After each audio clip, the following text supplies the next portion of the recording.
కువైట్లో ఈ ఏప్రిల్ 22వ తారీఖు నుంచి ఎవరైతే ట్రాఫిక్ ఉల్లంఘనకు పాల్పడతారో వారిపై కఠినమైనటువంటి శిక్షలు, అధిక మొత్తంలో జరిమానాలు, దేశ బహిష్కరణకు కూడా అవకాశం ఉందని చెప్పి కువైట్ ప్రభుత్వం హెచ్చరిస్తోంది.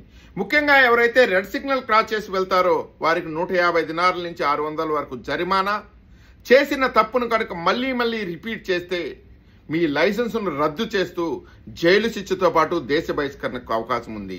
అలాగే ఎవరైతే నెగ్లిజెన్సీగా డ్రైవింగ్ చేస్తారో, అంటే ఆ లైన్లో పోవాల్సిన అటు ఇటు కాకుండా క్రాస్ చేయటము, నెక్స్ట్ ఎక్కడో రైట్లో వెళ్లాల్సిన వాళ్ళను లెఫ్ట్లో నుంచి ఓవర్టేక్ చేసి స్పీడ్గా వచ్చి ఓవర్టేక్ చేసి క్రాస్ చేసి వెళ్ళటము, ఇలాంటివన్నీ కూడా పక్కన పెట్టండి. ఇక వికలాంగుల కోసం ఎక్కడైతే ప్రత్యేకమైనటువంటి పార్కింగ్లు సూపర్ మార్కెట్స్ దగ్గర కావచ్చు, హాస్పిటల్స్ దగ్గర కావచ్చు, షాపింగ్ మాల్లో కావచ్చు, వాళ్ళకి ప్రత్యేక పార్కింగ్లు ఉంటాయో అక్కడ చాలా వరకు కూడా ఎవరూ లేరు కదా, ఇక్కడ ఒక నిమిషంలో పోయేసి వచ్చేయచ్చు కదా లోపలికి అని చెప్పి పార్కింగ్ చేసి వెళ్తూ ఉంటారు. చాలా జాగ్రత్త వహించండి. ఇకపైన ఇలాంటి తప్పిదాలు ఎక్కడే కూడా చేయొద్దు అనేది మీకు అందరికీ కూడా తెలియజేస్తున్నా. అలాగే మన కార్లో ఎవరైనా ఎక్కించుకొని తిరుగుతున్నామంటే చాలా జాగ్రత్త ఈ విషయం పైన. నిన్న జరిగినటువంటి ఒక సంఘటన మీ దృష్టికి తీసుకుని వస్తా. ఒక ఖాదిమకామ అతను తన రూమ్లో ఉండే ఇద్దరిని ఎక్కించుకొని పోతున్న సమయంలో చెకింగ్లో పట్టుబడితే అతన్ని, నువ్వు ఖాదిమకామ అంటే నువ్వు కఫీల్ ఇంట్లో కదా ఉండాలి, ఈ కారు ఎవరి పేరుతో ఉంది, నువ్వెక్కడ పని చేస్తున్నావు, వీళ్ళెవరు, ఇతను కఫీల్ ఎవరు, ఇతను ఎక్కడ పని చేస్తున్నాడు అని పలు ప్రశ్నలు సంధించి అతనికి అధిక మొత్తంలో జరిమానా వేశారు. అక్కడ అధిక మొత్తంతో జరిమానా వేశారు కాబట్టి వారు పీల్చుకొని జరిమానాతో పక్కకు వచ్చేశారు. అదే కనుక నువ్వు ట్యాక్సీ తోలుతున్నావనే నెపంతో కనుక మిమ్మల్ని అరెస్ట్ చేస్తే జైలు శిక్షతో పాటు కంప్లీట్గా మీకు దేశ బహిష్కరణ అనేది మీరందరూ కూడా గుర్తుంచుకోవాలి.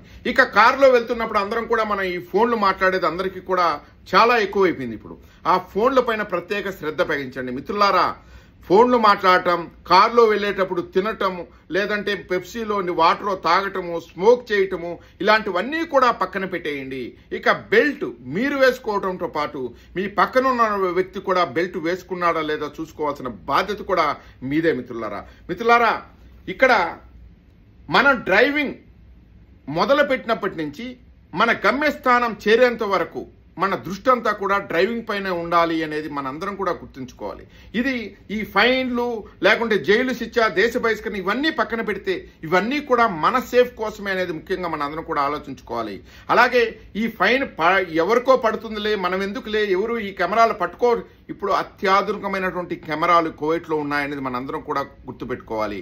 ఒక 150 దినాలు ఒక కువైట్ ఇంట్లో పనిచేసే ఒక డ్రైవర్ కనుక 150 దినాలు ఫైన్ పడితే వాళ్ళ బాస్ కనుక ఆ శాలరీలో పట్టుకుని ఆ కట్ చేసి ఆ 150 దినాల వెనకాల ఎన్ని జీవితాలు అక్కడ ఎదురు చూస్తుంటాయి ఆ 150 దినాల కోసం అనేది